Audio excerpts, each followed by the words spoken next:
Buenas tardes, soy Guión. ¿Alguna pregunta? Buenas tardes, profesor. ¿Me escucha?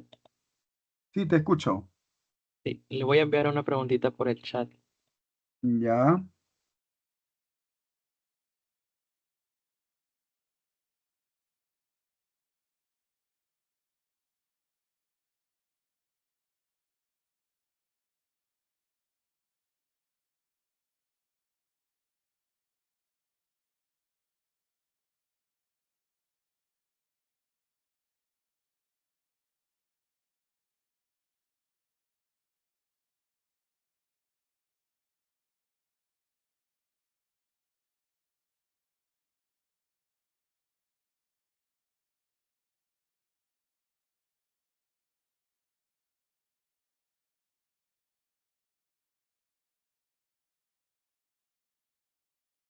Profe, ¿se me escucha, profe? Sí, escucho. Eh, Profe, una pregunta. Em, en la características de derechos humanos hay dos, que es inviolable e inalineables, ¿ya? La cosa es que Ya, inviolable quiere decir que no puede ser violados o vulnerados. La otra es igual, pero con el Estado. ya. Eh, ¿Llega a ser así? O sea, uno es con el Estado y otro es sí. Ya, a ver. ¿Estás observando el PPT? Sí, sí, sí. Ya, mira. Estas son características. Inherente quiere decir que le corresponde a todos los seres humanos. Nosotros somos Homo sapiens, por lo tanto, por nuestra condición humana, nos corresponde todos los derechos humanos, inherente al hombre, inherente al Homo sapiens. Hay una sola especie que se llama Homo sapiens. Y como en el planeta existe una sola especie, la diferencia es color de piel. Los africanos tienen piel oscura, los asiáticos tienen ojos rasgados, pero es Homo sapiens.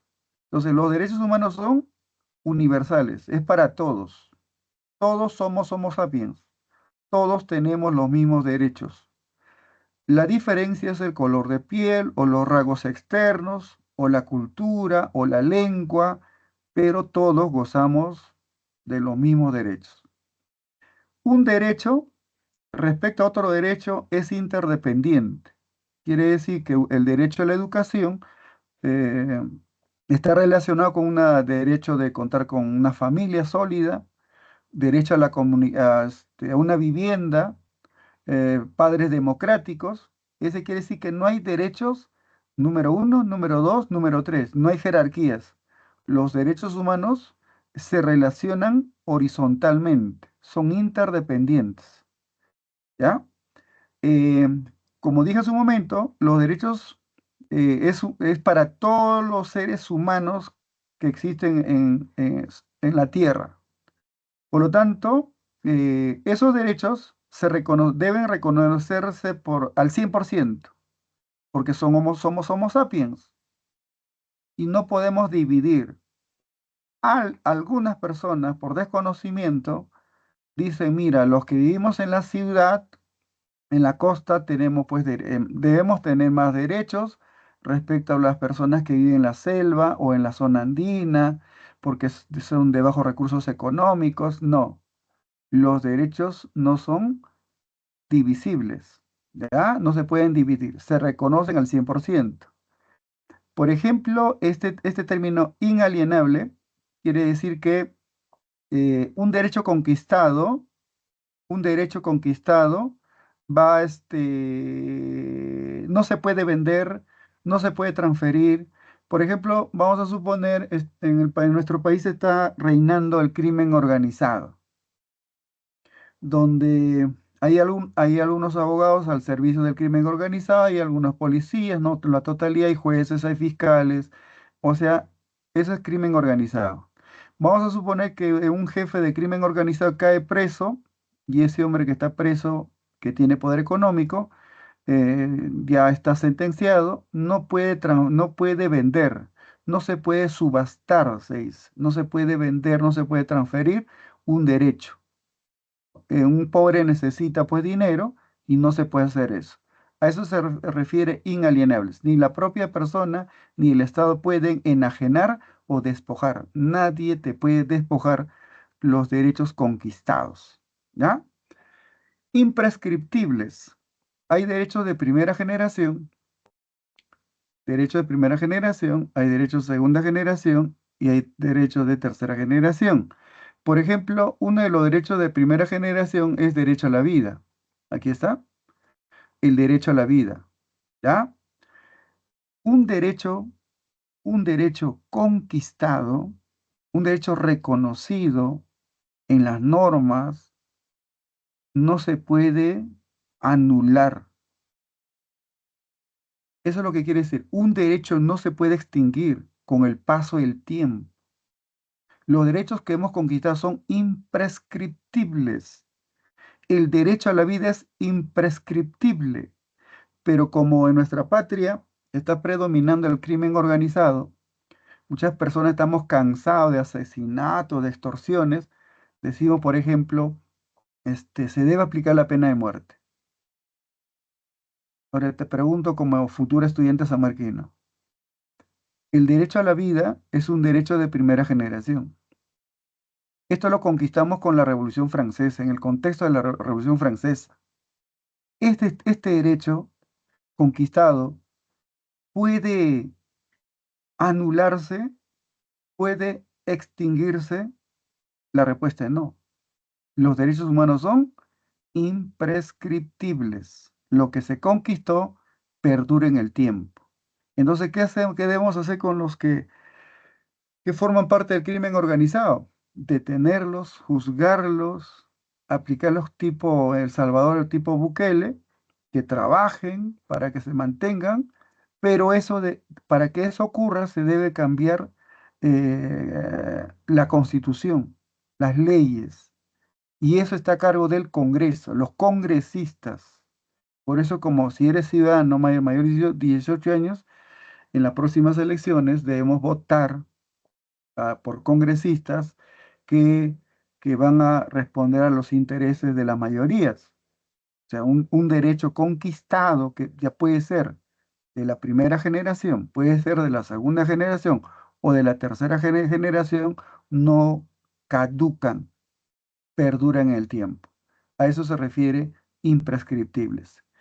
Incondicionales quiere decir que es como decir, te doy un apoyo, te doy un apoyo incondicional. O sea, no hay prerequisito. No es requisito que seas abogado, que seas campesino, que seas doctor. No hay requisito para reconocer ese conjunto de derechos. ¿Ya? El Estado, joven, el Estado, por ejemplo, cuando el profesor de Historia Universal habla sobre el origen del hombre, quiere decir que el hombre surgió de Homo habilis, Homo erectus. Ha evolucionado. Entonces, el hombre es primero. Después el hombre creó por necesidad Estado. El Estado es creación humana. Por lo tanto, el Estado debe garantizar, ¿qué cosa? La vigencia plena de los derechos humanos, no de violarlos, no de violentarlos. A eso se refiere inviolables. No pueden ser violados o vulnerados por nadie, ni por el Estado. El Estado tiene que proteger los derechos humanos. Esas son características de los derechos humanos. ¿Se entendió la explicación, estudiante? Sí. Profe, Y, en incondicionales también se le puede definir como no está sujeto a una determinada ley. quiere decir que, mira, uno analiza sujetos a alineamientos y procedimientos que determinan los límites de los propios derechos. Quiere decir que un derecho, el derecho de una persona termina cuando vulneras el derecho de la otra persona. O sea, no existe requisito para reconocer esa gama, ese conjunto de derechos que ya gozamos. Esos derechos pueden ser de primera generación, pueden ser de segunda generación o tercera generación. No hay prerequisito.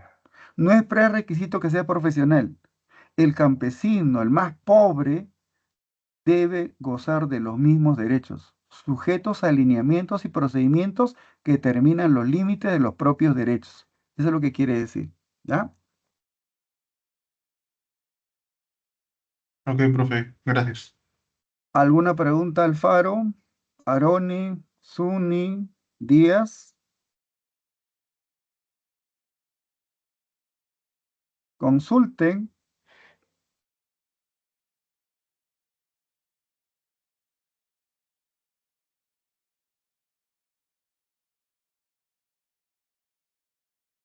Sus audios está bien. Pueden consultar como el estudiante Guamaní Colchado.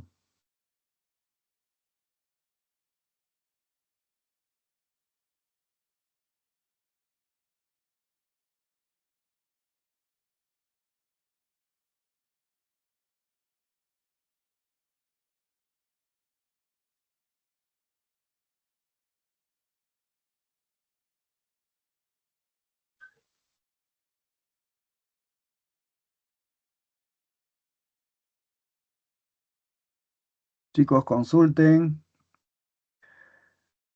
Una pregunta, ¿Alguna? disculpe, Dígame. en el tema de cartografía en la presa San Marcos, no hay como para hacer ejercicios, ¿no?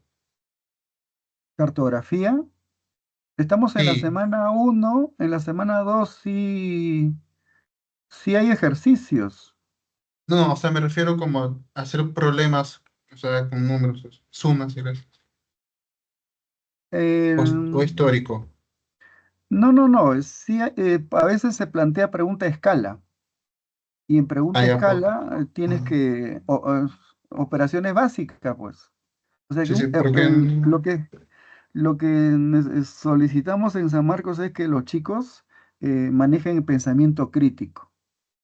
¿Qué es pensamiento crítico? Que el estudiante contrasta fuentes, lee diferentes textos, tiene dudas y tiene la capacidad de resolver. Y con las operaciones básicas del nivel secundaria, puedes resolver problemas de escala. Y la próxima clase de repente traes o traes tu pregunta de escala y lo resolvemos aquí, mm, cualquier duda que tengas. sí, lo digo porque esas preguntas están más en el examen ordinario que en la pre no, hasta ahora no encuentro una pregunta así. Pero igual, gracias, profe. Sí, sí, estamos ahí para resolver cualquier duda, ¿eh? Alfaro, ¿alguna pregunta? Aroni,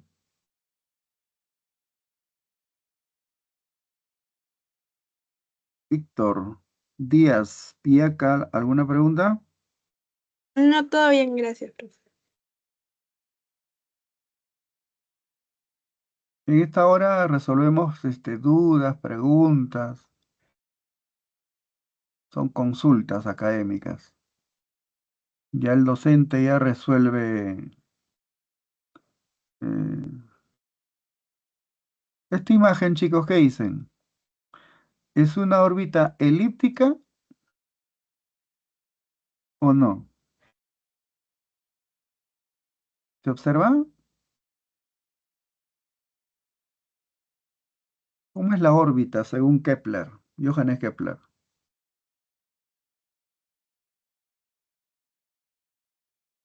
Aquí está Kepler. Mira, ve. Johannes Kepler. Para Kepler, Kepler planteó tres leyes, ¿no? Primera ley, la segunda ley, la tercera ley. En la primera ley dice, los planetas describen elípticas, órbitas elípticas. Y como futuro sanmarquino, ¿esto es una órbita elíptica? ¿Sí o no? ¿Qué dicen, chicos?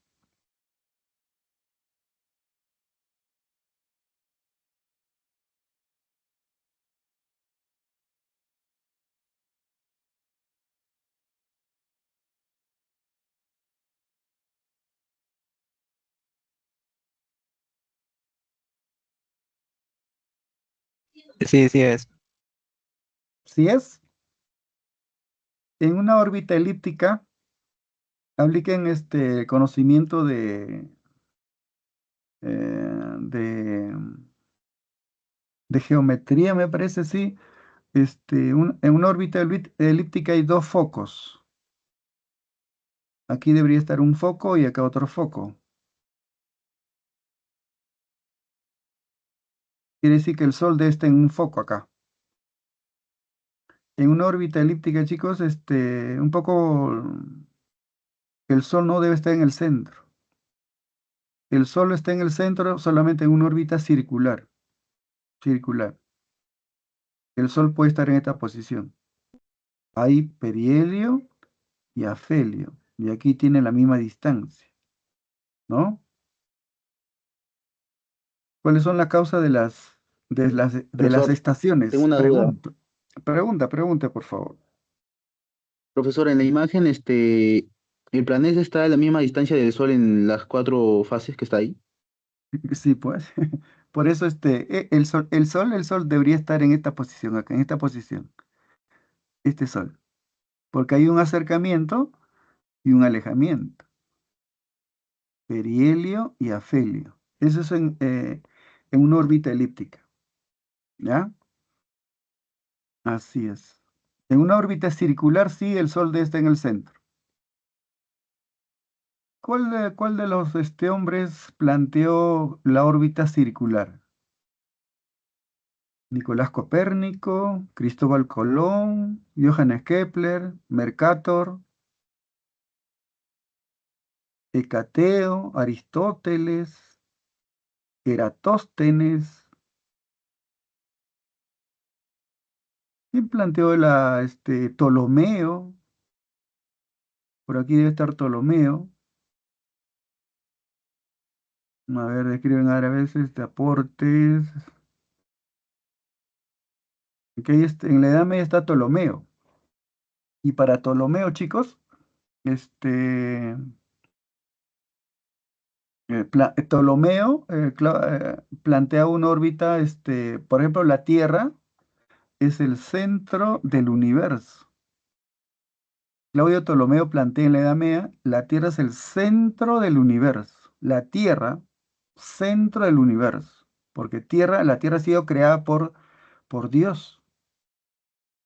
Por lo tanto, todo el perímetro debe estar en torno a la Tierra, por creación de Dios.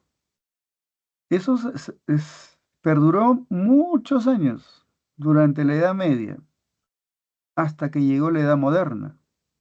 Y en la Edad Moderna, mira, Nicolás Copérnico, ¿qué dice? No, no, la Tierra no es el centro del universo. El centro del universo es el Sol. ¿Quién está planteando que la órbita es circular? Nicolás Copérnico. Lo positivo de Copérnico es que él dice, la Tierra no es el centro del universo. ¿Ya? Vamos a ampliar para que se vea. La Tierra no es centro del universo. El centro del universo es el Sol. Ese es el aporte de Nicolás Copérnico. Pero Copérnico se supone que es clérigo, un sacerdote. Y este sacerdote se opuso a lo que defendía la iglesia, la escolástica. Él dijo, no, está errado este planteamiento.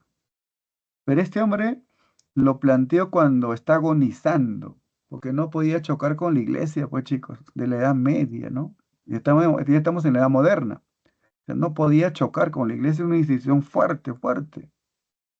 Y cuando está agonizando dijo, la Tierra no es el centro del universo. El centro del universo es el Sol. Y la Tierra gira en torno al Sol. Mira, mira, Nicolás Copérnico plantea que la Tierra gira en torno al Sol, circular. Él plantea una órbita circular. Y en una órbita circular, el Sol está en el centro. ¿Ya? ¿Cuál es el aporte de Nicolás Copérnico? Que la Tierra gira en torno al Sol. Se acabó. El Sol no es el centro del universo. La Tierra no describe una órbita circular. El aporte importante es que la Tierra gira en torno al Sol. Ese es el aporte de Nicolás Copérnico. Pero como la ciencia va de menos a más, Johannes Kepler, él es el que plantea, dice, no, la órbita es elíptica, no es circular. Y si la órbita es elíptica, hay un momento de acercamiento y hay un momento de alejamiento. Y cuando la Tierra está cerca del Sol se llama perihelio. Y cuando la Tierra está lejos del Sol, afelio, porque la órbita es elíptica. Y en perihelio, cuando está cerca al Sol, vamos, aquí también está mal. Cuando, cuando, cuando la Tierra está cerca al Sol, a ver, vamos a insertar, ¿qué vamos a insertar? Un círculo. El Sol debe estar en esta zona. Acá. Pregunto. Mira, fíjate en el diámetro. Sol, Tierra. Sol, Tierra. Menor diámetro, Tierra, Sol. Mayor diámetro. A menor diámetro, ¿cómo es la atracción? ¿Cómo es la gravedad que ejerce el Sol sobre la Tierra? ¿Mayor o menor? ¿Cómo es la atracción? ¿Mayor o menor? En perihelio, chicos. A Mayor. menor, mayor atracción. A mayor atracción, ¿usted cree que la Tierra se deja atraer? Trata de escapar. A eso los físicos lo llaman inercia. A mayor atracción, mayor inercia. A mayor atracción, mayor inercia, mayor velocidad. Te pregunto, en qué posición la Tierra tiene mayor velocidad orbital? ¿En perihelio o en afelio? ¿Qué dice, chicos? ¿Perihelio o afelio? Mayor velocidad orbital. ¿Cuál sería la respuesta?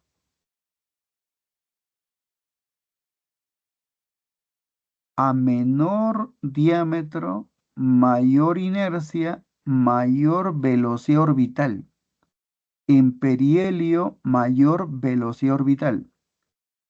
En afelio, este es el Sol, estamos anulando esta parte, ¿ah? Este es el Sol. Mayor diámetro, menor inercia, menor velocidad orbital. Segunda ley de Kepler. Segunda ley de Kepler. Johannes Kepler. Los planetas, cuando orbitan en torno al Sol, se desplazan a velocidades constantes o variables. Respuesta, chicos. Velocidades Variable. variables. ¿Y por qué la velocidad es variable? ¿Cuál es la respuesta? ¿Por qué la velocidad es variable?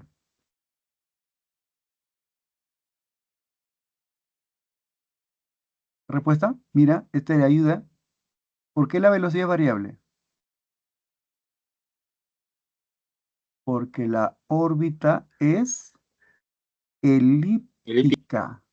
Por la forma de la órbita. Es variable. Aquí en perihelio mayor velocidad y en afelio menor velocidad. Segunda ley de Kepler. Los planetas cuando orbitan en torno al Sol se desplazan a velocidades variables. Segunda ley de Kepler. Velocidad variable. Mayor, menor. Segunda ley de Kepler. ¿Ya? Voy a suponer, este es el Sol. Este es un planeta X. De la Tierra es otro planeta. Pregunto, aquí tiene su punto de partida. Se desplazó, llegó. 365 días. ¿Está bien? Y este planeta está más lejos del Sol. Más lejos del Sol. Se desplaza en torno al Sol se desplaza en torno al Sol y el año tiene mayor duración o menor duración? Respuesta, chicos. Este Menor. planeta. Ya, voy a suponer, 365 días, ¿ah? Este planeta que está más lejos del Sol, ¿el tiempo orbital es mayor o menor?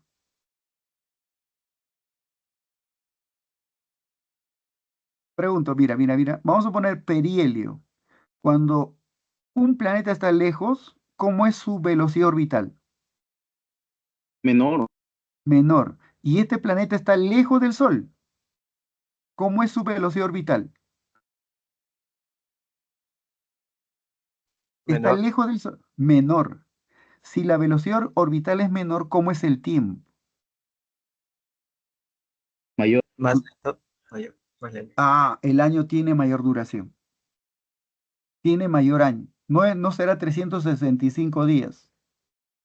Puede ser 3 años, puede ser 4 años, dependiendo de la distancia. Tercera ley de Kepler. ¿Cuál es la tercera ley de Kepler? Los planetas, cuando orbitan en torno al Sol, tienen diferente tiempo. El que está cerca al Sol, menor tiempo. Está lejos del Sol, mayor tiempo orbital. ¿Cuántas leyes planteó Johannes Kepler? 3. La primera ley, ¿cuál es? La órbita es elíptica. ¿Y cuál es la segunda ley? Por la forma de la órbita, los planetas se desplazan a velocidades variables. ¿Y cuál es la tercera ley? Que los planetas cuando orbitan en torno al Sol lo hacen en diferente tiempo. Los que están cerca, menos tiempo, y los que están lejos, mayor tiempo orbital. ¿Se entendió la explicación, chicos? Sí, profe. Sí, Muy profesor. bien. Correcto. ¿Ya? Por eso así tienen que venir con dudas para analizar y lo analizamos. Trae tu pregunta referente a la semana, ¿ya? Y podemos resolver, pues. ¿En qué latitud se encuentra Perú? Aquí está Perú. Vamos a insertar. A la próxima ya se va a activar Aquí está Perú. ¿En qué latitud se encuentra Perú? ¿Latitud norte o latitud sur? Respecto a la línea ecuatorial. Debajo de la Sur. línea latitud sur. Latitud sur. Desde Loreto hasta Tacna, latitud sur. ¿Qué cosa es latitud? Distancia al Ecuador. De cualquier lugar, distancia al Ecuador se llama latitud. Nuestra patria se encuentra en latitud sur. Y voy a insertar, a ver, próxima clase debo tener, ya. Esto es Madre de Dios. Madre de Dios. Madre de Dios respecto al meridiano base. Madre de Dios respecto al meridiano base. La distancia desde Madre de Dios al meridiano base, es latitud o longitud. Longitud. Longitud. Longitud oriental o longitud este o longitud oeste o longitud occidental. ¿Cuál es la respuesta? Longitud. Longitud. Participamos.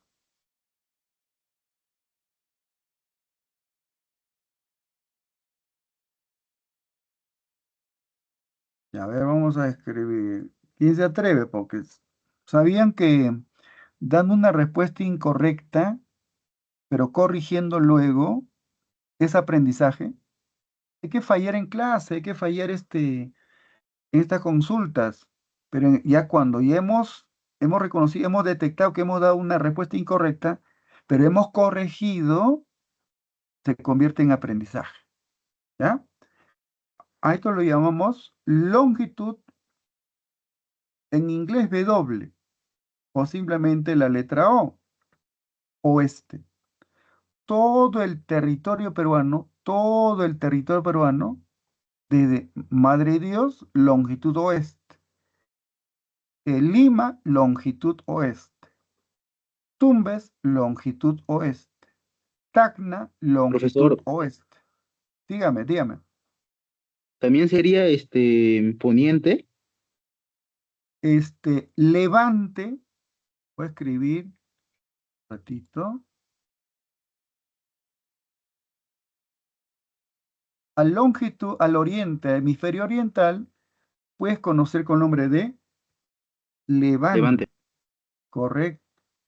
Levante. Y al hemisferio occidental, puedes conocer con el nombre de Poniente.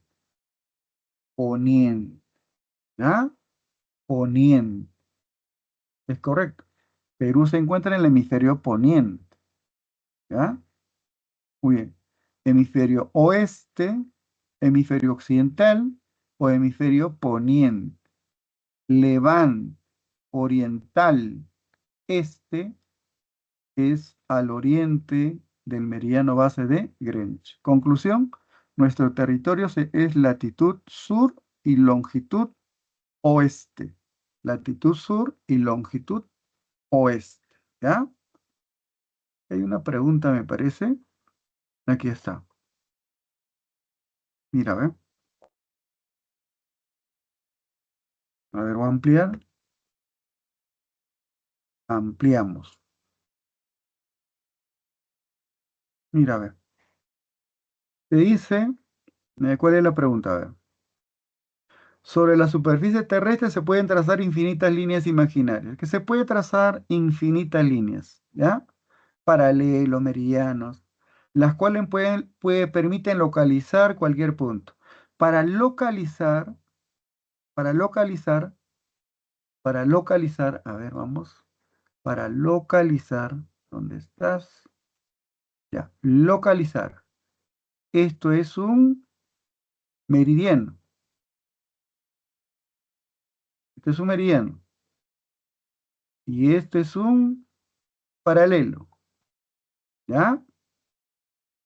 El punto de intersección entre un paralelo y un meridiano tiene por nombre, respuesta chicos, intersección entre un meridiano y un paralelo. ¿Coordenada? Coordenada. Así es. Las cuales permiten localizar. Para localizar coordenada, este punto de intersección es coordenada. ¿Ya? Coordenada. Por lo tanto, esta es coordenada. Mira, fíjate, coordenada. Te fijas en el paralelo del punto A. Paralelo del punto A. Estoy siguiendo paralelo del punto A. Paralelo del punto A. Es 60 grados latitud norte. A y B se encuentran a 60 grados latitud norte. ¿Qué tienen en común A y B? A ver, ¿qué tienen en común A y B?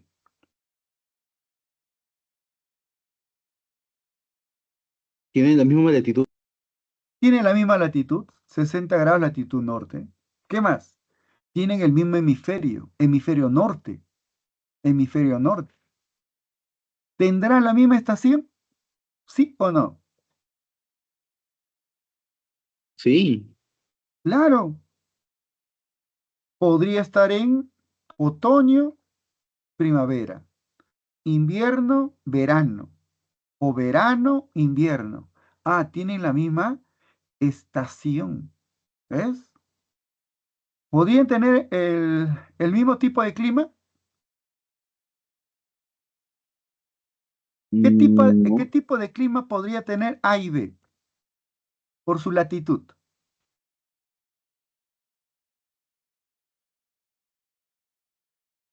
La zona tropical, clima tropical, clima ecuatorial. Entre el trópico y los círculos polares, ¿qué clima predomina en ese espacio latitudinal? ¿Clima frío o clima templado? ¿Qué dicen, chicos? A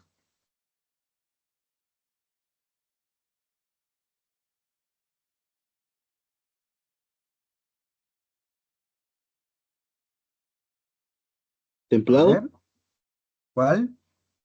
Sí, clima templado. Clima templado. Mira, a ver. Este es trópico de Cáncer, ¿sí? Trópico de Capricornio. Esta es la zona tropical. Perú es un país de zona tropical.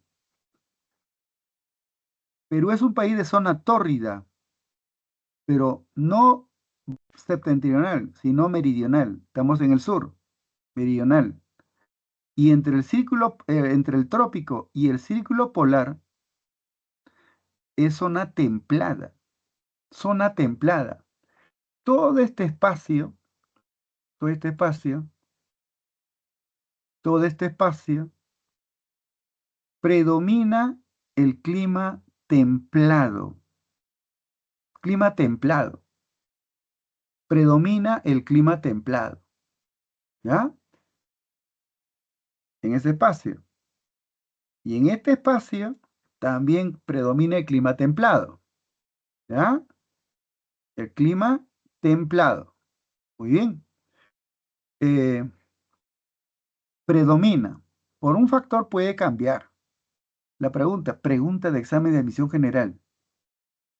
Pregunta de examen de admisión general. ¿Cuál es el hemisferio más poblado? ¿El hemisferio norte o el hemisferio sur?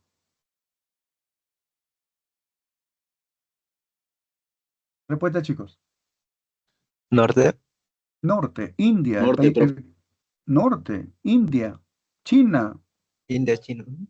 claro, India, China, Estados Unidos, el tercer país. Indonesia está en el norte y en el sur. Indonesia, el cuarto país.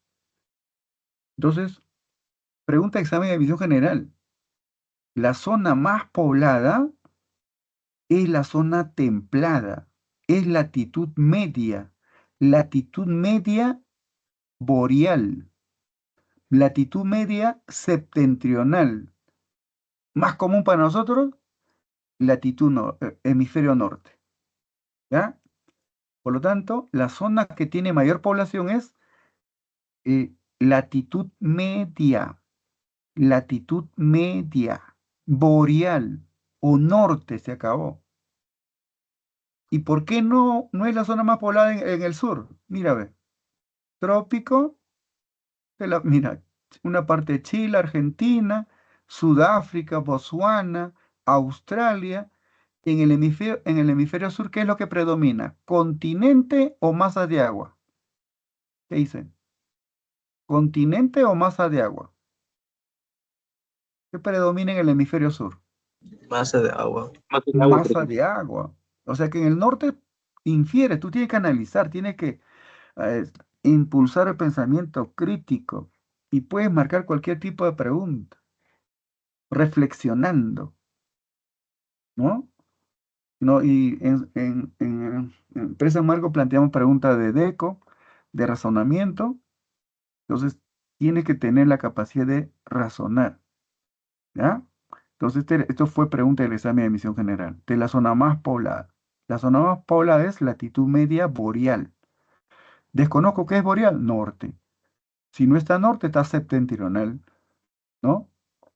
O hemisferio continental. ¿Ves? Continental. Norte es continental. En cambio, es hemisferio sur marítimo. Predomina mar, océanos, ¿no? Entonces, con esa pequeña ayuda, vamos a retroceder. Pregunta número 4. Tiene la Profesor, misma. Dígame. profesor, tengo una duda. En clase, mi profesor creo que le había escuchado decir que en el Polo Norte se ven las auroras boreales, pero en el Polo Sur no. ¿Es verdad eso?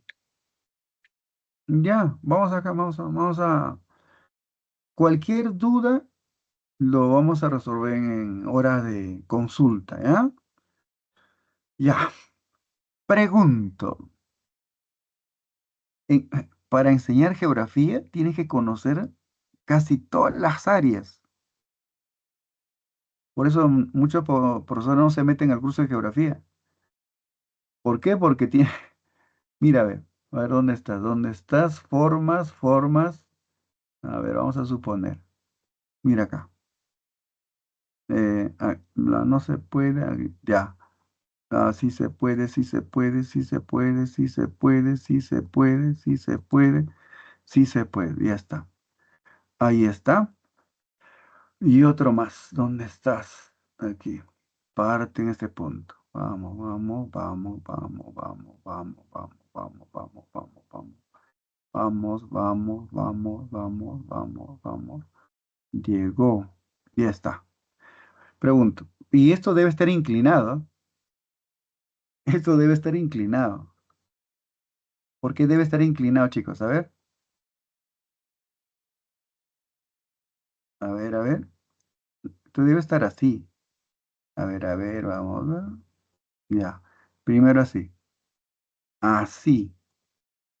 Y ahora vamos a juntar. Este es el polo y este es el otro polo. Chicos, no está así, no hay un campo magnético. ¿No hay un campo magnético? ¿Sí o no? Hay un campo magnético. Es el Sol. El Sol emite ondas electromagnéticas. Y este campo magnético bota por acá, por allá, a las ondas electromagnéticas.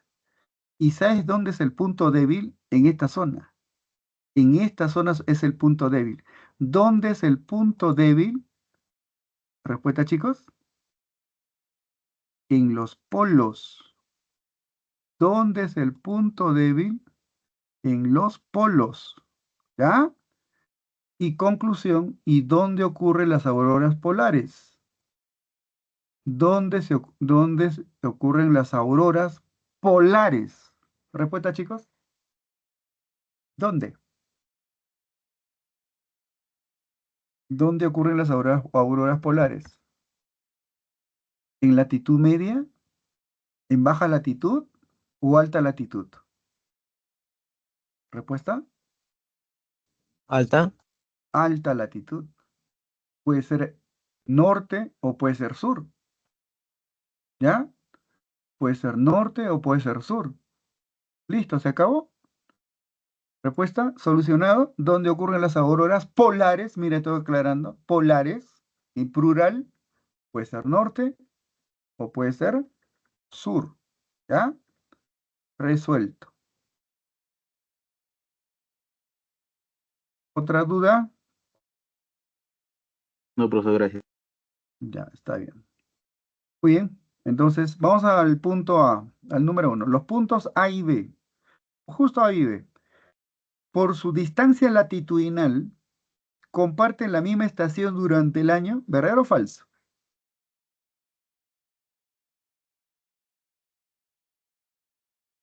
¿Tiene la misma estación? ¿Sí o no?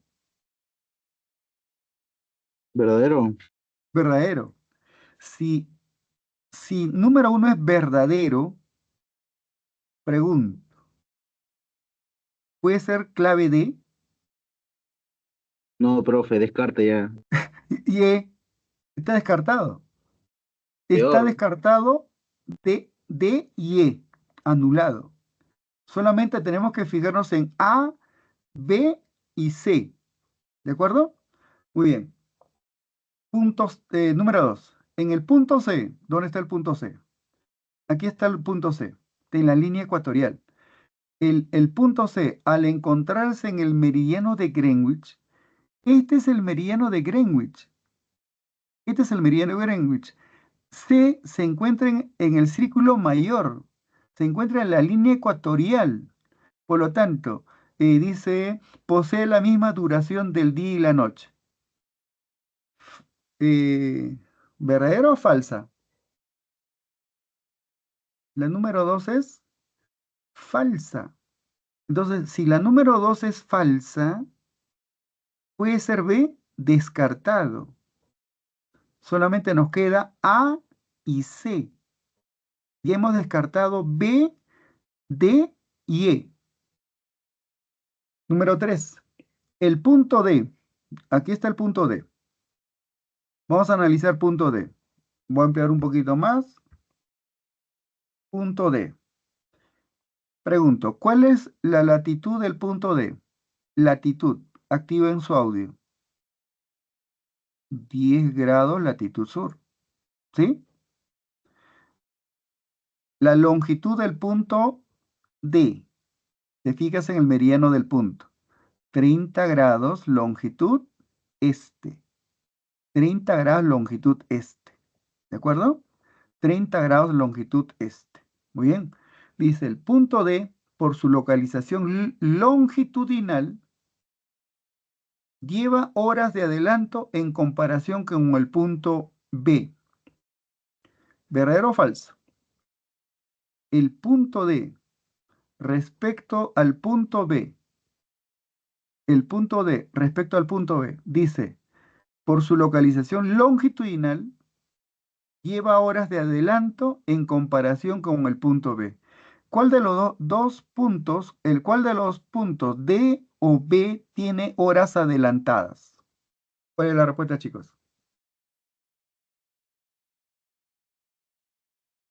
¿B o D? Ya, sí, vamos a razonar. Vamos a suponer que... Sí, diga. Escucho. Creo que B, porque está más al oeste, al este. Al este, correcto. Por ejemplo, vamos a suponer, tienes un pariente en España. Es 8:55 en Perú. Si en Perú es 8:55, ¿España tiene la misma hora? No. España tiene horas adelantadas respecto a Perú. Siempre un punto que está al este tiene horas adelantadas respecto a un punto que está al oeste. ¿Sí? D se encuentra al oeste del punto B. Por lo tanto, D tiene horas atrasadas y B tiene horas adelantadas. Por lo tanto, el número 3 es ¿verdadero o falso?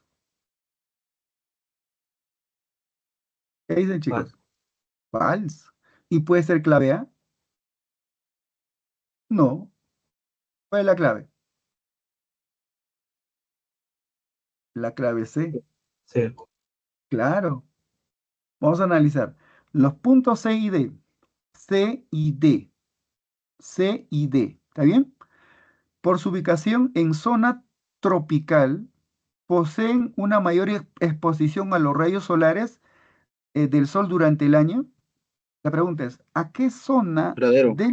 del planeta los rayos solares llegan perpendicularmente? ¿A qué zona llegan perpendicularmente? Respuesta, chicos. Tropical. Tropical, pues. Tropical. ¿Y cómo llegan los rayos solares? ¿Cómo llegan los rayos solares?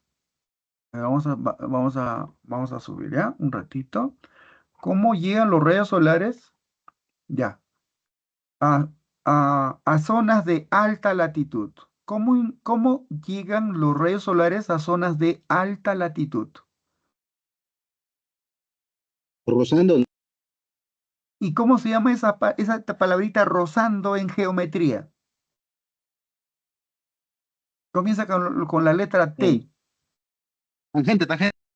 Tangente, ya está. ¿Cómo inciden los rayos solares a zonas de alta latitud? Respuesta. Tangencialmente. Tangencialmente. Y ahora te hago una pregunta. ¿Por qué en los polos existe agua en estado sólido? ¿Por qué predomina agua en estado sólido? ¿Por qué en los polos hace frío respecto a la línea ecuatorial? Porque el sol no llega o sea, no los llega a tocar, no tanto como en la zona tropical. ¿Cuál es la respuesta? ¿Cómo llegan los rayos solares a esa zona? Tangencialmente. Por eso es frío, pues. Por eso es frío. Por la forma como incide. ¿Ya? Y ahora otra pregunta. El polo norte es mar congelado. ¿Y el polo sur? ¿Qué hay en el polo sur? ¿Cuántos continentes tenemos? tenemos Asia, África, Europa, Oceanía, tenemos América y tenemos en el Polo Sur. ¿Qué tenemos en el Polo Sur? La Antártida, un Antártica. continente sólido. Y sobre ese sólido se ha depositado agua en estado sólido, glaciares. Pregunta examen de admisión general, pregunta examen ordinario. ¿Dónde existe la mayor reserva de agua dulce? ¿Dónde? ¿Dónde? ¿En qué lugar existe mayor reserva de agua dulce? En los polos, ¿no? ¿Pero en qué polo? ¿En qué polo? ¿Polo norte o polo sur? Norte. Mar congelado. Mar congelado. Polo sur, continente. ¿Dónde existe mayor reserva de agua dulce, aguas criológicas? ¿Polo norte o polo sur? ¿Respuesta? Norte, profe, por criológico, pues. La criología es agua en estado sólido. Creo que Mira, polo sur, que es continente, ¿no? claro, en el polo sur es continente. Sobre ese continente existe agua dulce. Agua se ha precipitado, pero en estado sólido. En cambio, ¿qué le está ocurriendo en este contexto de calentamiento global al oso polar? ¿Cómo está cambiando su hábitat? Su hábitat que es de frío, con espesor de hielo, ¿se expande o se contrae? Se contrae, ¿ves? Entonces, ¿dónde existe la mayor reserva de aguas criológicas? Y respondes, en el Polo Sur, en la Antártida. Después de la Antártida es al frente de Estados Unidos, hay una isla, y justo Donald Trump quiere quedarse con esa isla. ¿Cómo se llama esta isla, chicos? Esta isla comienza con G.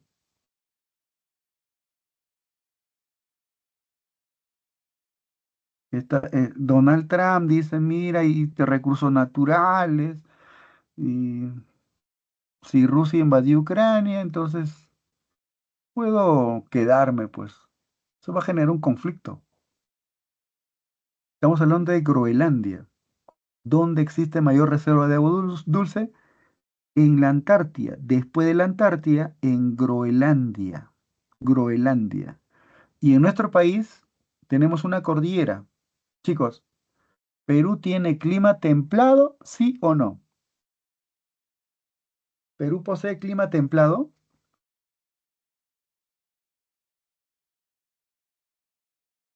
Somos un país de zona tropical y donde predominan clima templado en latitud media, en este espacio, latitud media. En este espacio, latitud media, pregunto, ¿Perú tiene clima templado? ¿Tenemos o no tenemos? Sí, profe, por la cordillera. Claro, esa es la respuesta. Sí, profesor, tenemos. Por el factor cordillera de los Andes. Es un factor. ¿Tenemos clima frío? ¿Tenemos clima polar o gélido? Sí, profesor. Por la cordillera de los Andes. Ah, eso es un factor. Un factor modifica. En todo el espacio peruano deberíamos tener un clima tropical en todo el Perú. Pero debido a los factores geográficos, tenemos otro tipo de clima, ¿no? Muy bien. Ah, ¿Quién es profesor, entonces si no fuera por la cordillera de los Andes seríamos como Brasil. Seríamos como Brasil, correcto. Así es. Clima ecuatorial o clima tropical. Tendríamos vegetación en la costa, ya, vegetación exuberante. Tendríamos primates, ronzoco, tendríamos jaguar en la costa, si no Sí, tuviésemos a pues, la profe. cordillera. Por eso el profesor nos hacen bullying, pe, que acá en Perú no hay árboles, todo eso. En la costa, pero al oriente, en la selva alta, selva baja, vegetación exuberante, ¿no? Eso es Perú, chico. Otros países tienen dos, tres tipos de clima, nosotros tenemos variedad de climas. ¿Qué pasaría si todos estuviésemos fusionados? Empresarios, trabajadores, intelectuales, teniendo una meta de desarrollar nuestra patria. Seríamos potencia. El problema es que tenemos corrupción generalizada, eso se dificulta. Y en las próximas elecciones vamos a elegir a, los, a congresistas que van a plantear normas a favor de grupos de poder económico, etc. Pero ¿quién es el responsable? No sabemos votar, pues, no sabemos elegir. Por eso, si eres mayor de edad, tú tienes que votar por los partidos que desees, por tu candidato que desees. Puede ser de centro, de derecha, pero siempre un voto informado. ¿Ya? Perú podría ser una potencia, tiene recursos naturales. Mira,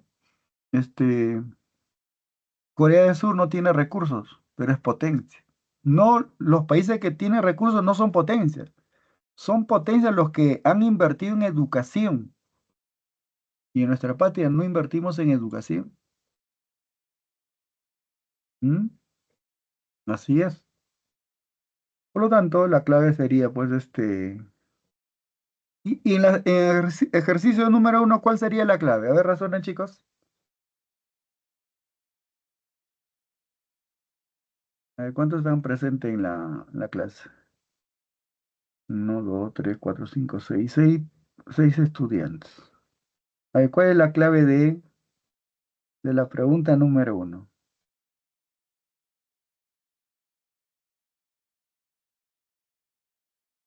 Voy a retroceder.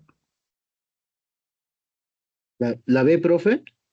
A ver, vamos. Mira, edad antigua, descriptivo, memorismo.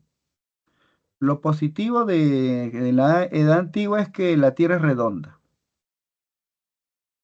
Y ¿quién fue? Eratóstenes midió la circunferencia polar, aplicando la teorema de Euclides. Dos paralelos con una secante. ¿Ves? Para Aristóteles la Tierra es circular.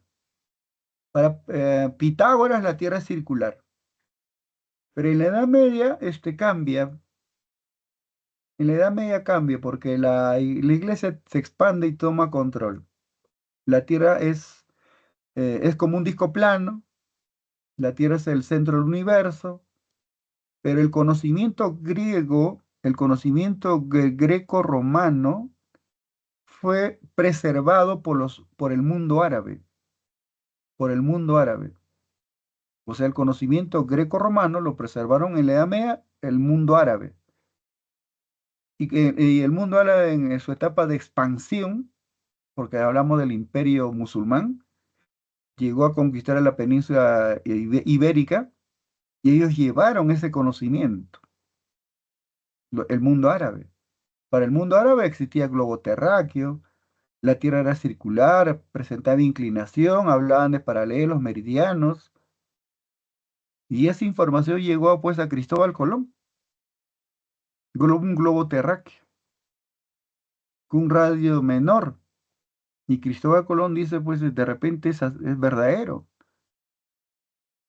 Y cuando los otomanos toman control de Constantinopla, se cerró el comercio y hay que buscar nuevas rutas. Y Cristóbal Colón se atreve, pues, pensando que siguiendo por el oeste, llegaría a las Indias. Por eso Cristóbal Colón dice a los habitantes indios, y muere pensando que ha llegado a las Indias, ¿no? Pero en realidad había descubierto un nuevo continente. Y en ese nuevo continente había culturas desarrolladas. Mientras que los europeos se bañaban una vez al mes, el mundo civilizado de los mayas, los aztecas y los incas se bañaban casi diario. ¿Ves? Pero el mundo ahora, pues, el mundo europeo conquistó. Pero ¿quiénes preservaron? Los musulmanes.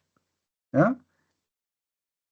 Y se impulsan los descubrimientos geográficos, Pero en la edad moderna, descubrimientos, aporte de Nicolás Copérnico, de Cristóbal Colón, Johannes Kepler, Mercator, se va desarrollando, pero la geografía sigue con la descripción. Es descriptiva, memorística, memorizar datos. Hace un momento hemos memorizado datos, no, estamos reflexionando.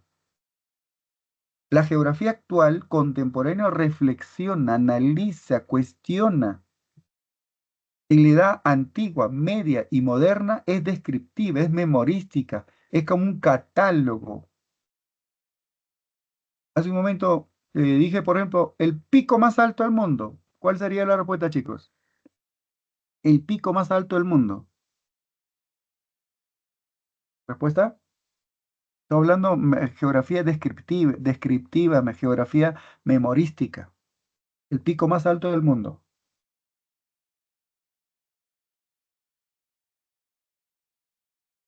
El Everest, Monte Everest.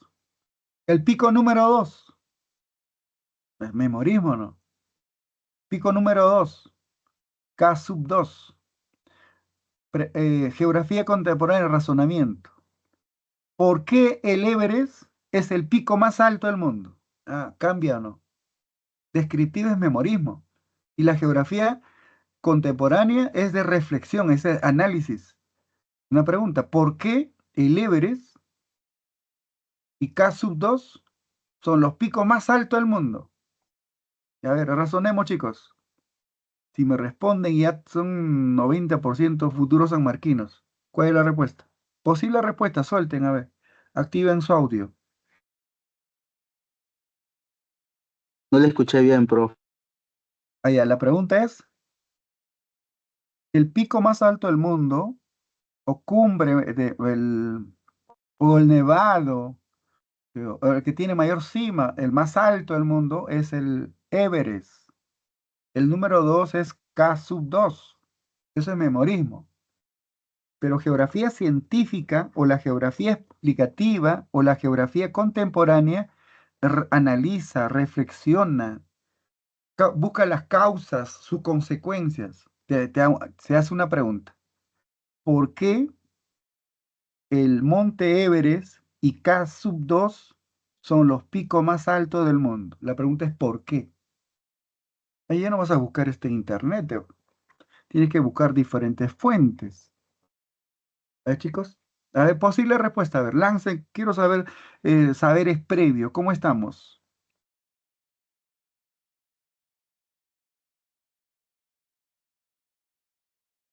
Posible respuesta.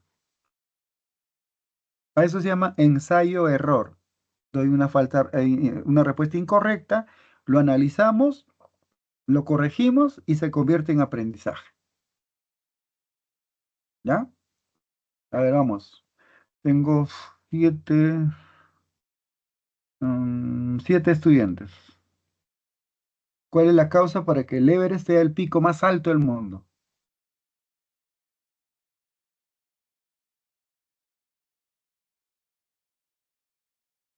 ¿Escucho? Pueden googlear también, chicos.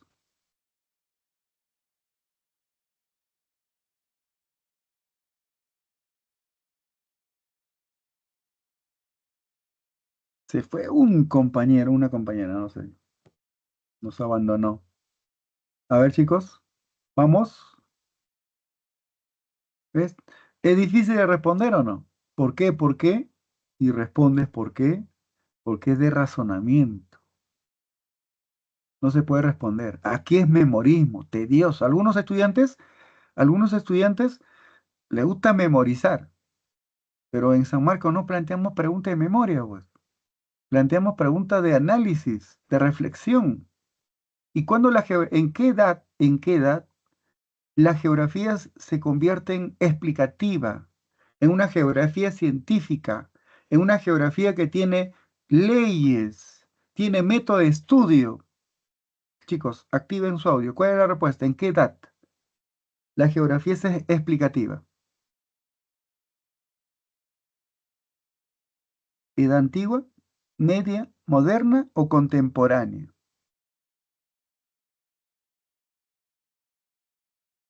Vamos.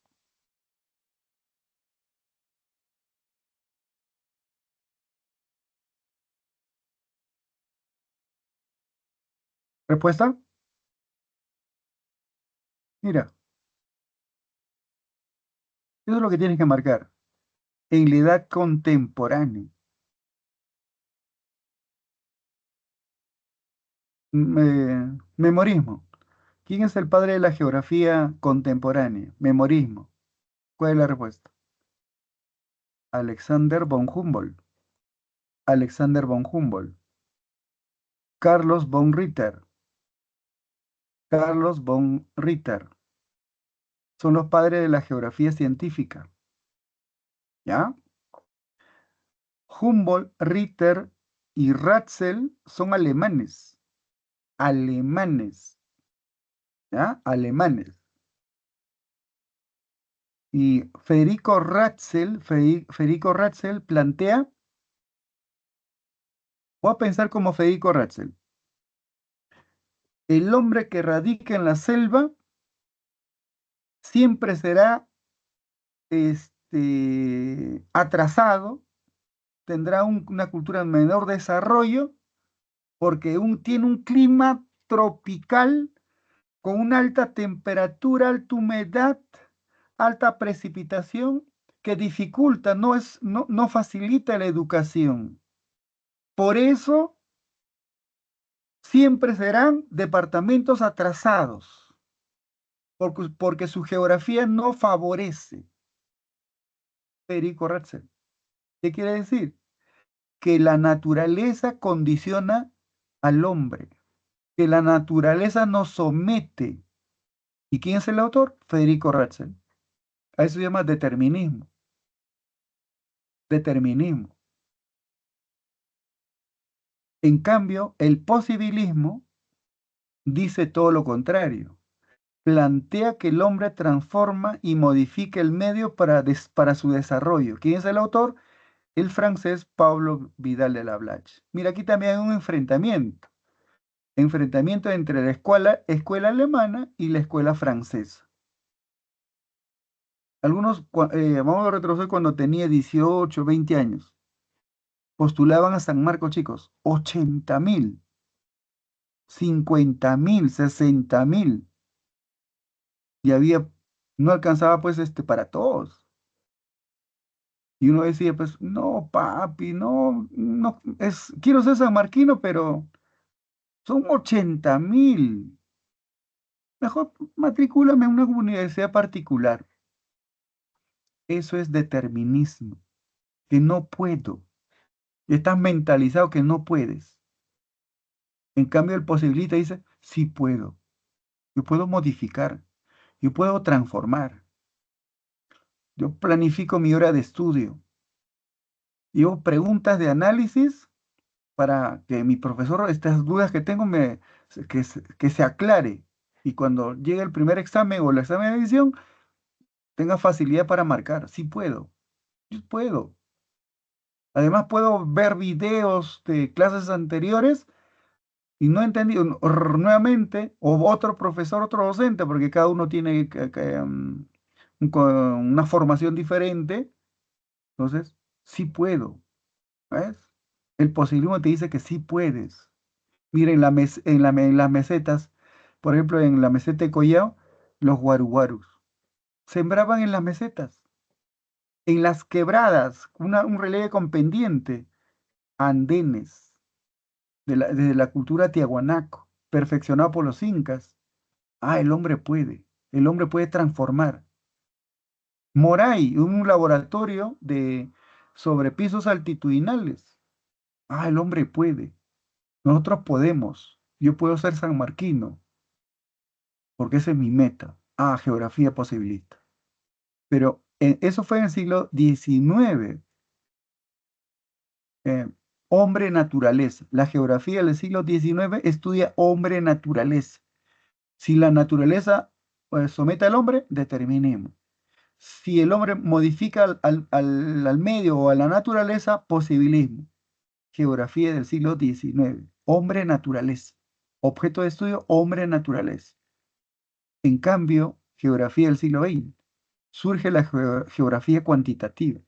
Pregunta de examen de admisión. La geografía, dice, la geografía es una ciencia. Tiene leyes, tiene objeto de estudio. Te pregunto, ¿cuál es el objeto de estudio? ¿Cuál es el objeto de estudio de la geografía del siglo XX? ¿Cuál es el objeto de estudio de la geografía cuantitativa? ¿Cuál sería la respuesta, chicos? ¿Cuál es el objeto de estudio de la geografía cuantitativa? Espacio geográfico. Pregunta de examen de admisión general. La geografía actual, la geografía contemporánea, estudia el espacio geográfico. ¿Cuál es el objeto de estudio de la geografía sistémica? ¿Cuál es el objeto de estudio de la geografía sistémica? A ver, saberes previos. Vamos. ¿Cuál es el objeto de estudio de la geografía sistémica? Hago una consulta, chicos. ¿Se está entendiendo la explicación? Sí, ¿Aló? profesor. Ya. Entonces me responden, por favor. A ver, ¿cuál es la respuesta? ¿Cuál es el objeto de estudio de la geografía sistémica? Cuantitativa. ¿Cuál? Geografía cuantitativa, su objeto de estudio es el espacio geográfico. ¿El espacio geográfico qué es? Es un producto social. El hombre intervino, modificó. La naturaleza fue modificada por el hombre para satisfacer su necesidad. El espacio geográfico es producto social. Es a consecuencia de la intervención del hombre sobre el medio. ¿Ya? Ahora, te hago una pregunta. La pregunta es, ¿cuál es el objeto de estudio de la geografía sistémica? ¿Cuál es la respuesta, chicos? La Tierra, ¿no? No, mira, fíjate, ahí está con negrita. ¿Cuál es el objeto de estudio de la geografía sistémica? ¿Respuesta? Geosistema. El geosistema. ¿Sí la respuesta? Sin duda, el geosistema. ¿Y qué es geosistema? Ahí te haces una pregunta. ¿Qué es un geosistema? Primero dices, a ver, vamos a suponer, vamos a insertar, así. La Tierra es una unidad. La Tierra es una unidad. Ahí está. La Tierra es una unidad. La Tierra es un cuerpo. Un cuerpo. Y en este cuerpo hay una interrelación. Interrelación. Esto quiere decir que están conectados. Una interrelación entre qué? Entre entidades. Entidades abióticas, bióticas y antrópicas. Hay una interacción. Interacción. Pregunto. Primera Revolución Francesa. Ya está. Segunda revolución, derechos de segunda generación. Primera revolución industrial. Primera revolución industrial. En la primera revolución industrial, les hago una pregunta. Fuente de energía. ¿Cuál es la fuente de energía? ¿Cuál fue la fuente de energía en la primera revolución industrial? ¿Qué utilizaron para mover las máquinas? Carbón. Carbón. Y al quemar carbón, ¿qué botas a la troposfera? ¿Respuesta? CO2. CO2, ya está, CO2. ¿Quién está botando CO2 a la atmósfera? El hombre. Segunda revolución industrial, fuente de energía. Segunda revolución. ¿Cuál es la fuente de energía? ¿Respuesta?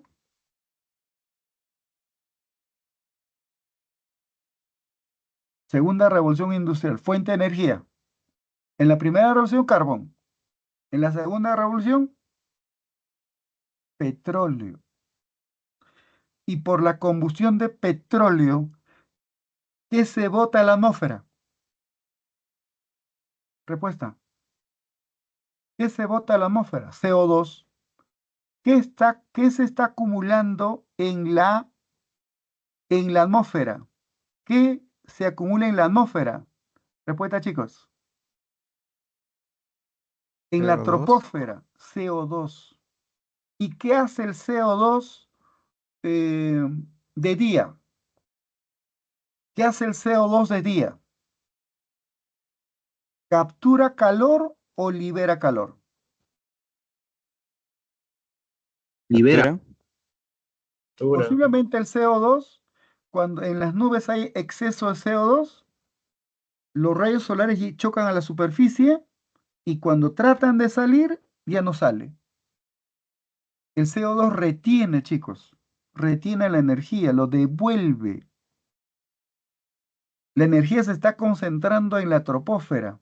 Si hay elevación de la temperatura, hay ascenso de temperatura, ¿a eso cómo se llama?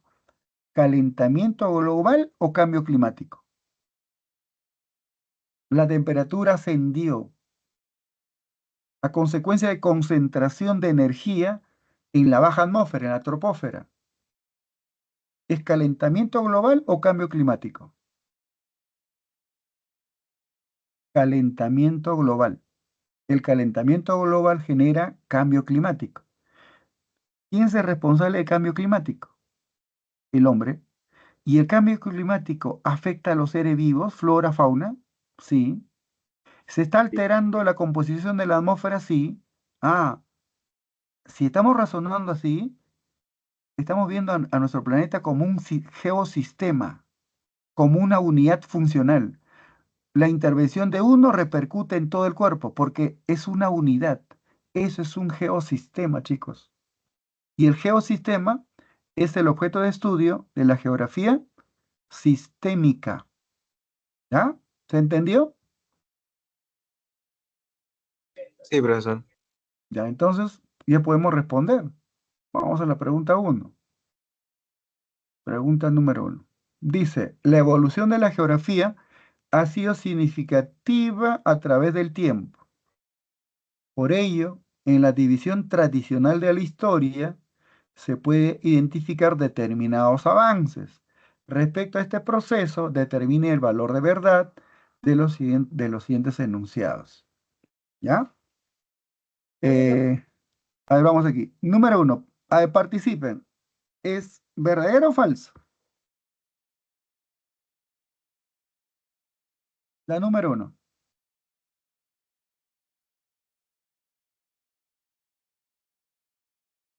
¿Cuándo se produjo los descubrimientos geográficos? El viaje de Cristóbal Colón. El viaje de Cristóbal Colón fue en la edad antigua, No, en la edad moderna. ¿Sí? Por lo tanto, la número 1 es falsa. ¿Está bien? sí, La profesor. número 1 es falsa. Por lo tanto, ¿puede ser clave A? No. No. ¿Puede ser clave D? Tampoco. Descartado A y D. Ya descartamos. En la Edad Media se producen notables progresos en la cartografía gracias al aporte de pueblos orientales, pueblos musulmanes, pueblos árabes. Sí, ¿Verdadero o falso? Verdadero. Verdadero, Verdadero. ¿verdad? Verdadero. B podría ser. C podría ser. eh, a ver. La D, E no, E profe, la E descarta. ya está descartado. ¿Qué alternativa nos queda? veo, sí. B o C. En la Edad Moderna se posee un carácter netamente explicativo. Explicativo. No, ese es Ya, contemporáneo. Falsazo. a eso es contemporáneo. ¿Cuál es la clave? Barco. Barco. Vaso, Bebito. vaso. ¿Puede ser vaso? No, A ver, razonen, reflexionen, reflexionen. ¿Puede barco, ser o barco. no puede ser? ¿Puede ser vaso o no? Vaso con nube. No, no, vaso con B de bueno. ¿Puede ser o no? Sí. Vaso con Z. No he escuchado.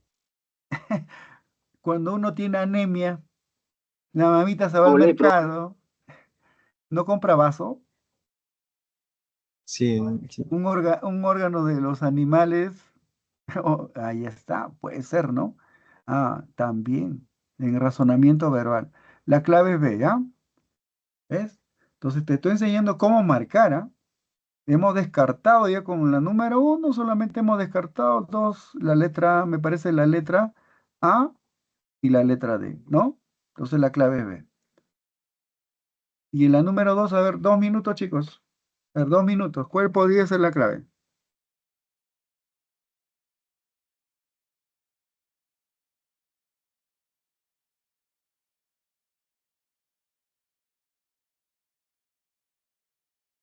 A ver, 2 minutos.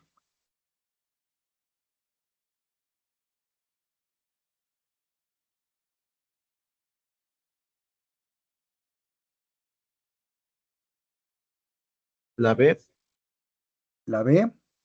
Pero hay una sola voz que he escuchado la B y hay como 6 chicos, me parece. ¿Cuántos estudiantes? Ah, 6. Ya. Una participación más. Una con un compañero, una compañera más. A ver. Compañero dice B.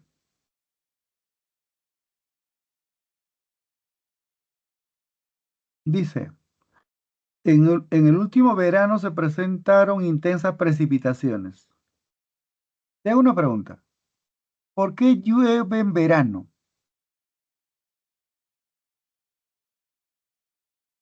¿Por qué llueve en verano?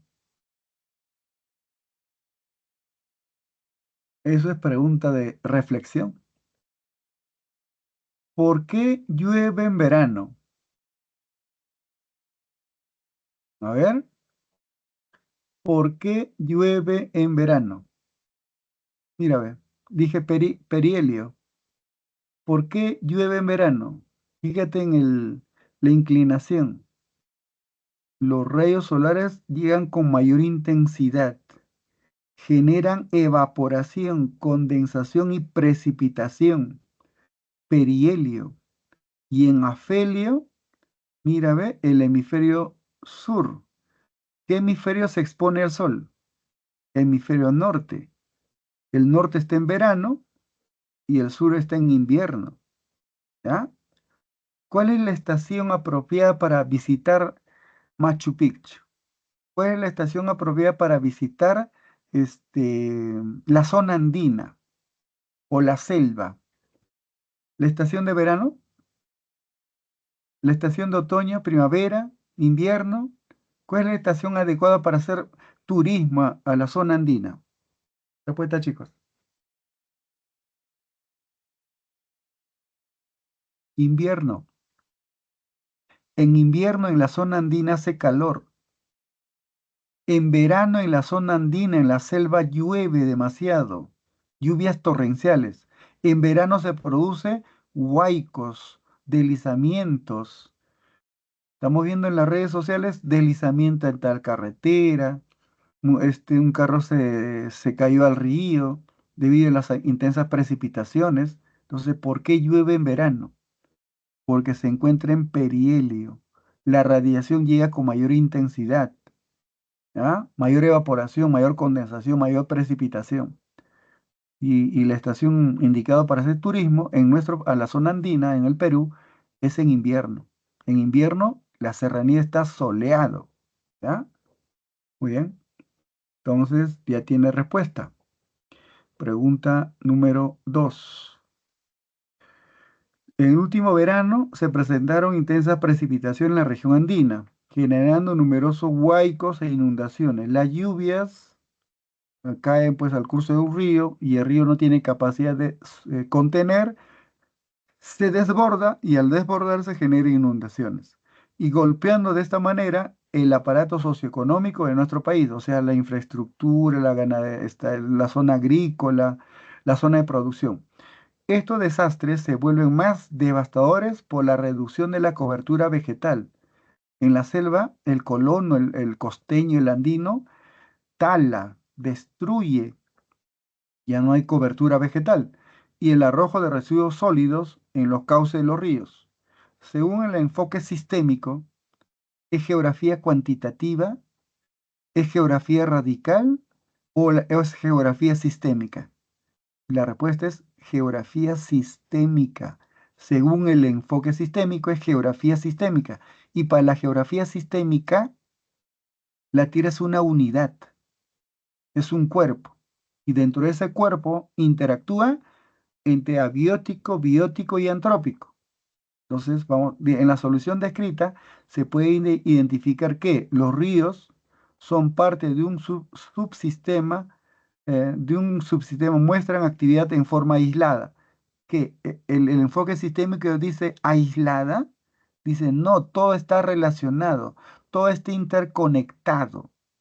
B, los subsistemas o subcuencas y las entidades de la Tierra guardan una estrecha relación. Esto podría ser clave. Seguimos analizando. La atmósfera y la lluvia solo se relacionan con elementos abióticos. ¿Qué? El enfoque sistémico te dice que solamente el abiótico tiene relación. No, las tres entidades están conectadas, interrelacionadas. C no puede ser. El impacto, dice, el impacto solo lo padecen las entidades abióticas que conforman el geosistema. Todas las entidades están afectadas, no solamente bióticas. Las actividades antrópicas afectan directamente a la infraestructura de la población. Las actividades antrópicas, ¿qué? ¿El hombre genera lluvias? No. Entonces, como dijo el compañero, la clave es B de bueno, B de vaso con Z. ¿Está bien? Muy bien, correcto. A ver, pregunta número 3. Pero con una pequeña corrección, ¿no? El Sol no está en el centro. El Sol está en un foco de una elipse. Geometría, elipse. Una elipse tiene dos focos y el Sol está en un foco, perihelio y afelio. A ver, ¿cuál podría ser la clave, chicos? Vamos, un minuto. Número 3.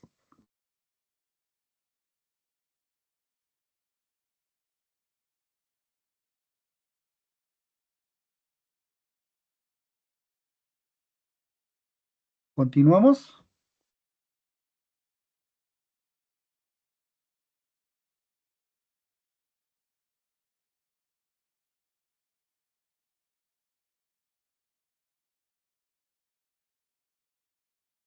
A ver, ¿cuántos estudiantes están presentes? A ver, vamos.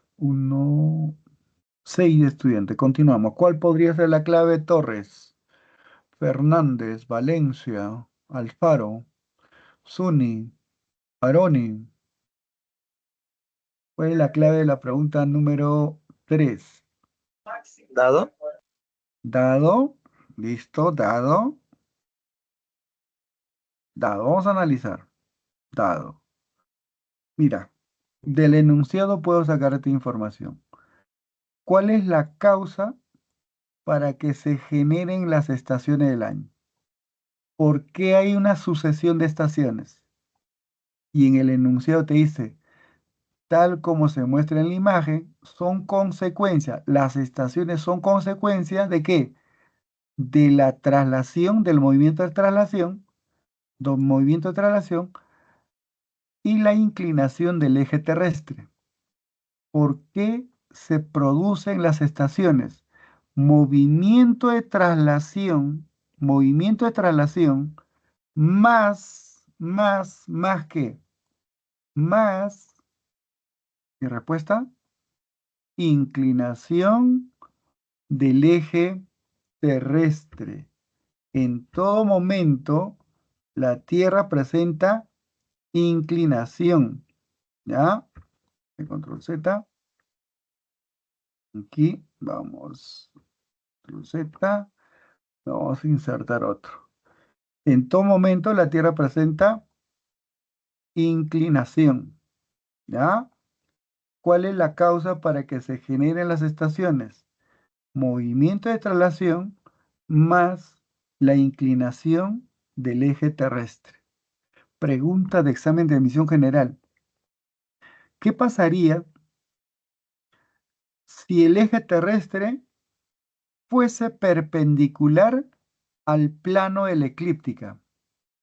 ¿Qué pasaría si el eje terrestre fuese perpendicular al plano de la eclíptica? Pregunta de examen de admisión general. Plano de la eclíptica.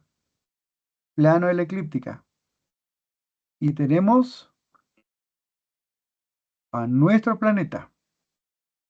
Vamos a cambiar de color. Ya está. Planeta Tierra. ¿Qué pasaría si el eje terrestre fuese perpendicular al plano de la eclíptica? Pregunto, ¿habría estaciones? ¿Habría una sucesión de estaciones si el eje es perpendicular al plano de la eclíptica? ¿Sí o no? Respuesta, no, profesor. Pregunta de examen de admisión general. Esto fue pregunta del examen. ¿Por qué se producen las estaciones? Por la inclinación. En todo momento, la Tierra está inclinado al plano de la eclíptica. Y más el movimiento de traslación, hay una sucesión de estaciones. Los factores que determinan la desigual. En verano, mayor horas de luz. Invierno, menos horas de noche. Invierno, menos horas de noche y menos horas de radiación solar y más horas de noche. Invierno. Conclusión, hay una desigual distribución de los rayos solares por la inclinación del eje terrestre al plano de la eclíptica. ¿Ya? Muy bien, dice, ¿qué más? Respecto a sus manifestaciones, identifique los enunciados correctos. Los enunciados correctos. Dice, número 1. El verano austral es sur, ¿cierto? Coincide con los meses de septiembre-octubre. El verano austral sur meridional coincide con diciembre, enero, febrero, hasta el 20 de marzo. La número 1 es falsa. Y si es falsa, ya está, la número 1 es falsa. Conclusión, te dice correcto. ¿La número 1 puede ser correcto? No, no puede ser correcto. Y si no es correcto, descartado A y descartamos clave B. Nos quedamos con C, D y E. Y seguimos analizando. ¿Ya? 2. La primavera inicia en el mes de marzo para el hemisferio septentrional. Para el hemisferio norte, la primavera inicia el 21 de marzo y otoño para el hemisferio sur. La número 2 es verdadero. La número 2 es verdadero. Puede ser clave C, puede ser clave D y no puede ser clave E. Entonces E ya está descartado. Clave A y B está descartado. Entonces nos quedamos con dos alternativas. Número 3 dice, la estación de otoño en el hemisferio meridional, otoño en el hemisferio meridional, esta es la parte sur, hemisferio meridional, dice, inicia en septiembre. El otoño para el hemisferio sur se inicia en septiembre, se inicia un 21 de marzo. Un 21 de marzo. Septiembre, 23 de septiembre, ¿de acuerdo? Es primavera para el sur y otoño para el norte. Por lo tanto, la número 3 es falsa. Y si es falsa, la clave es dado. La clave es dado. ¿Por qué? Vamos a analizar. En invierno tiene lugar, dice, el invierno tiene lugar en el hemisferio sur entre los meses de junio y septiembre. Entre los meses de junio y septiembre, invierno para el sur. ¿Ya? La clave es dado, como dijo su compañero. ¿Se entendió la explicación? Sí, profesor. Muy bien, muy bien. Muy bien. Continuamos. La clave ya dimos la clave.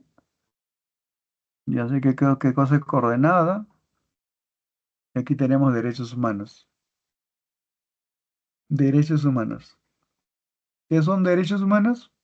Son facultades inherentes. ¿Ya? Inherentes. Facultades inherentes. La pregunta es ¿por qué son facultades inherentes? ¿Ah? ¿Por qué se dice que son facultades inherentes? Ah, son propios del hombre, ¿no? Cuyo respeto y protección. Eh, Esos son conjuntos de facultades inherentes al hombre. Se han conquistado a través de generaciones. Primera generación, segunda generación, tercera generación.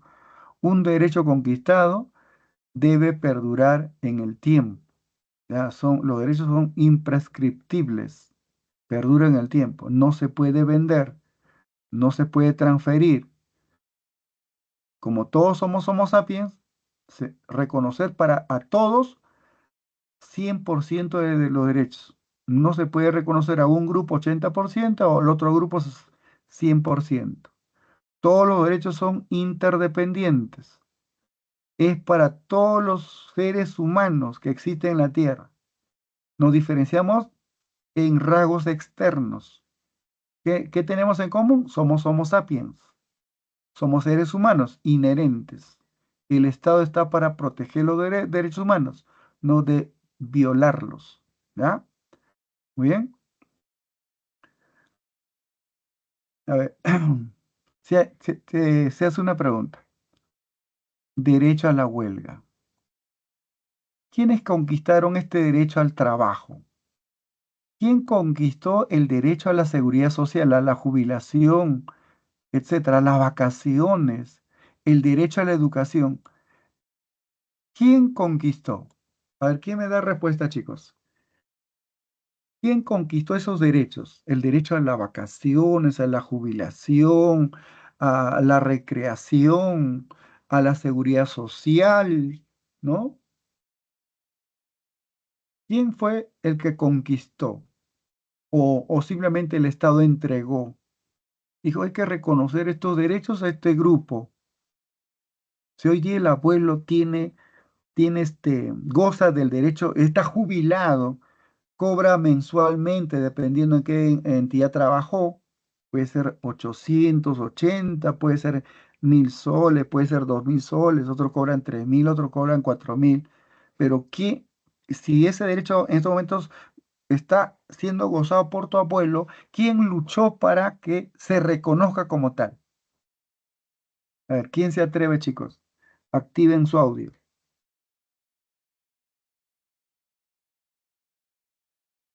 ¿Quién se movilizó para conquistar esos derechos?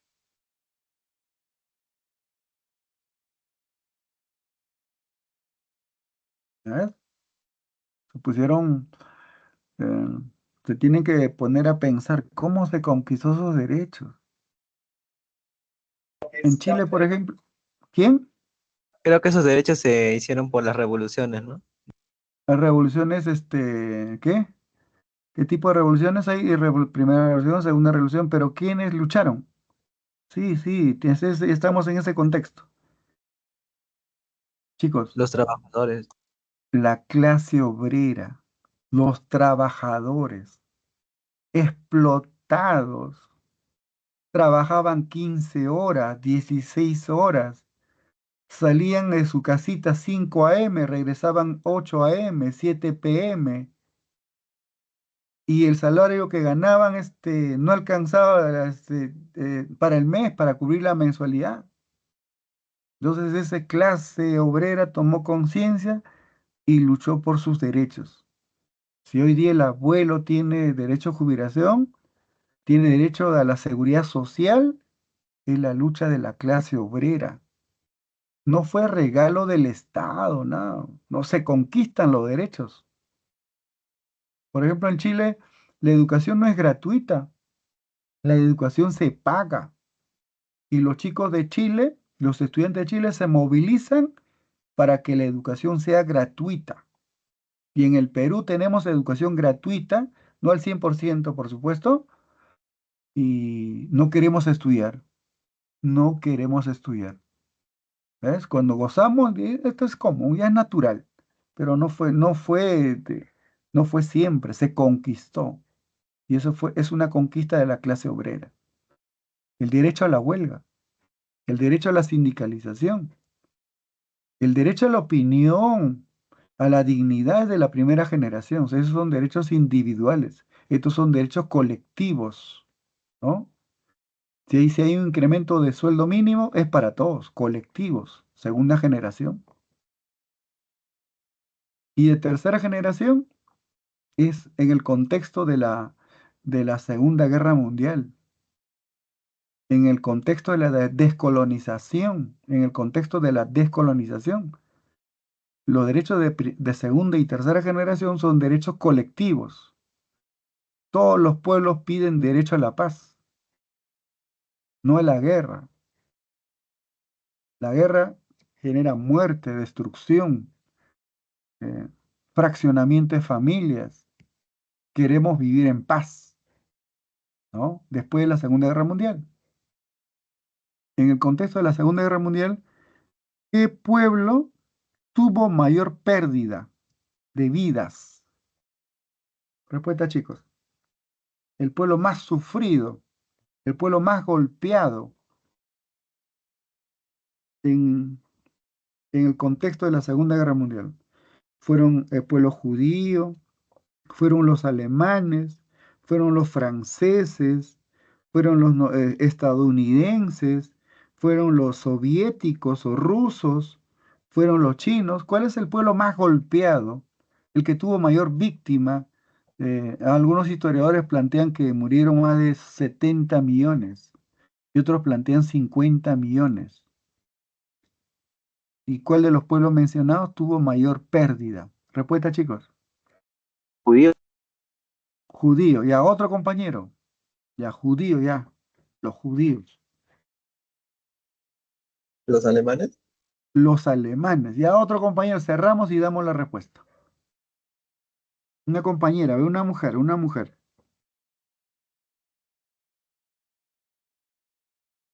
Vamos, chicas, vamos. He mencionado franceses, alemanes, estadounidenses, judíos, soviéticos, chinos. ¿Cuál es el pueblo más golpeado? El que tuvo mayor número de fallecidos. Trataron de exterminarlo. Ahí vas a googlear.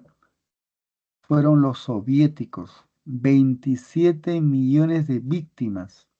27 millones. Cuando los nazis ingresaron a territorio de la URSS, arrasaron. ¿Ya? No son los judíos, no son los alemanes. Pueblo soviético, ahora es Rusia. 27 millones. Entonces, después de la Segunda Guerra Mundial, decimos derecho a la paz. Pero,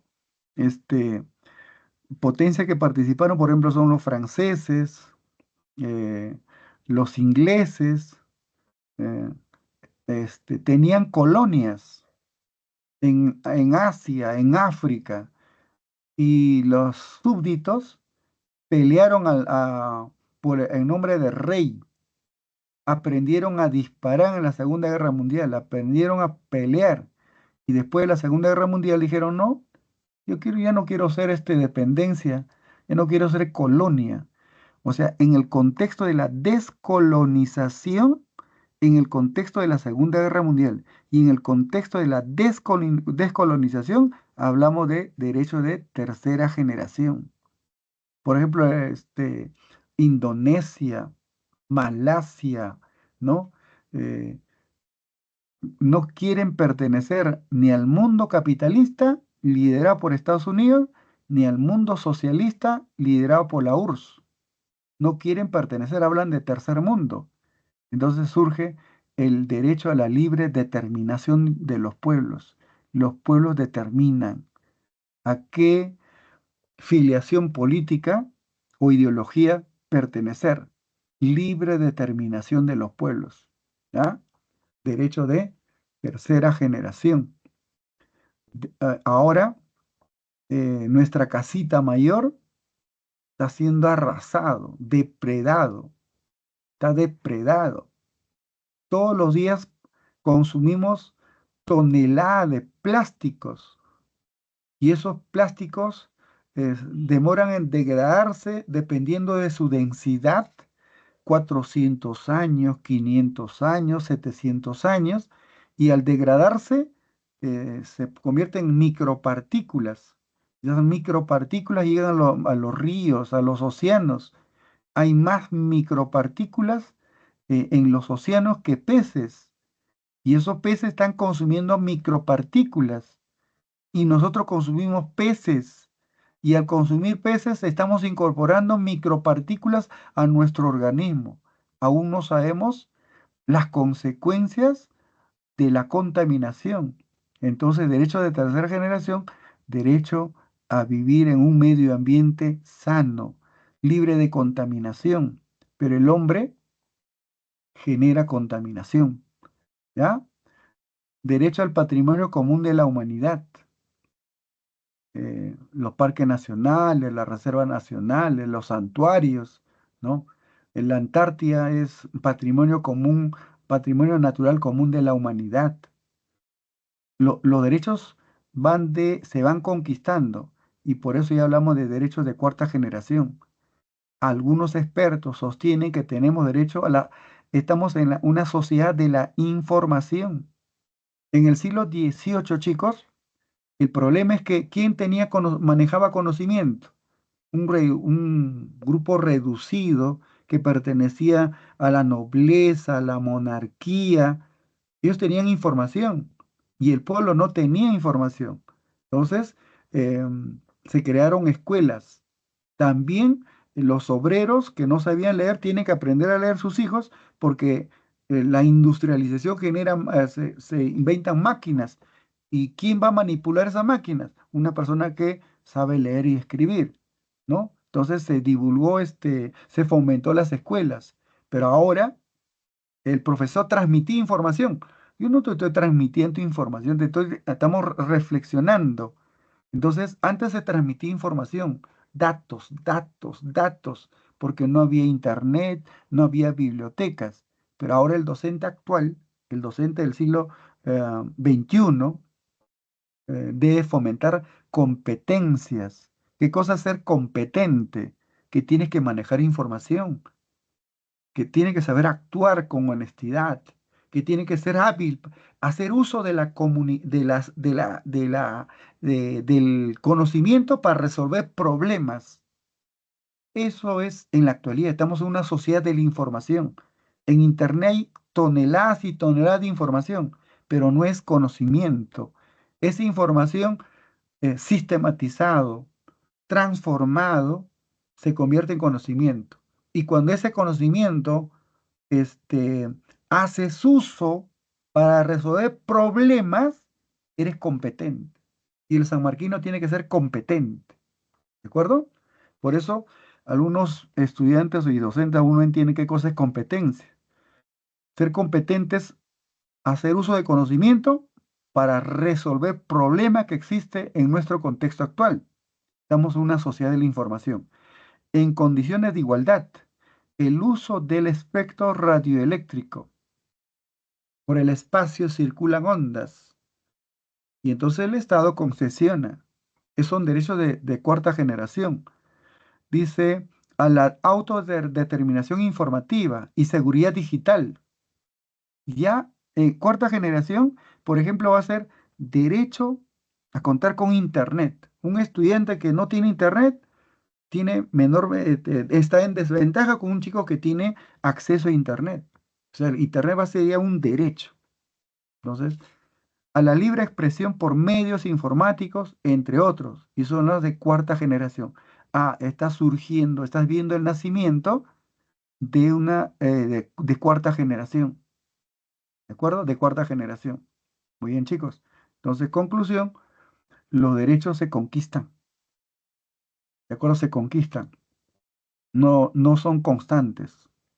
Y un derecho conquistado no se puede anular, se puede perfeccionar. Los derechos son imprescriptibles.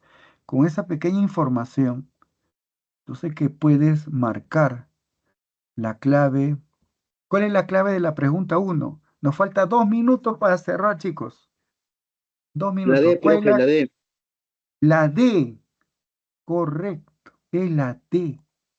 Es la D. La pregunta es, chicos, ¿se entendió la explicación? Sí, profe. Ya, eso es razonamiento, eso es reflexión, no es memorismo.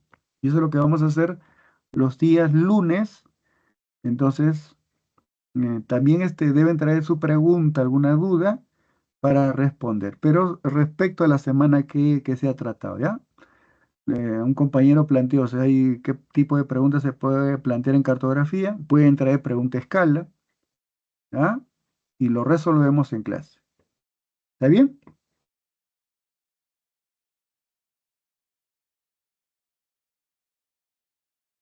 ¿Listo, chicos? ¿Cuál es el compromiso para la siguiente clase? Traer su pregunta, ¿ya? ¿Alguna duda? Muy bien, chicos. Me agradó la participación de ustedes. Nos vemos la siguiente semana. Nos vemos. Cuídense, profesor. Buenas noches. Nos vemos, nos vemos. Ya, Chao, chao, chao. profe. Chao, Profe, Nos profesor. gracias. vemos, nos vemos.